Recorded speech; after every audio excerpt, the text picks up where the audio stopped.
Welcome to new TV Telugu.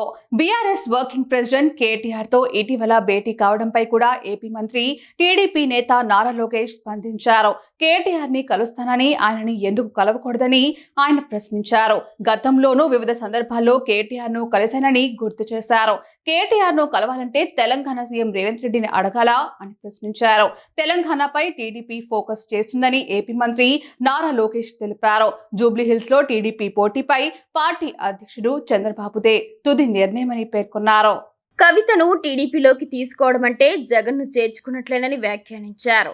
NDA ఉపరాష్ట్రపతి అభ్యర్థికి ఎందుకు ఓటు వేశారో జగన్ను వైసీపీ ఎంపీలు అడగాలని నారా లోకేష్ సూచించారు. ఇప్పుడే కాదు, 2029 ఎన్నికల్లోనూ మోదీకి మద్దతు ఇస్తామని స్పష్టం చేశారు. రెడ్ బుక్ లో చాలా స్కామ్లు ఉన్నాయని నారా లోకేష్ అన్నారు. అవన్నీ బయటకు వస్తాయని తెలిపారు. ఆ భయంతోనే జగన్ బెంగళూరులో ఉంటున్నారని విమర్శించారు. ఏపీ లిక్కర్ కేసులో ప్రభుత్వ జోక్యం లేదని ఆయన స్పష్టం చేశారు. ఈ కేసు విచారణ పారదర్శకంగా కొనసాగుతుందని తెలిపారు. ఫైబర్ నెట్ను టాటా సంస్థకు ఇచ్చే చర్చ జరగలేదని స్పష్టం చేశారు.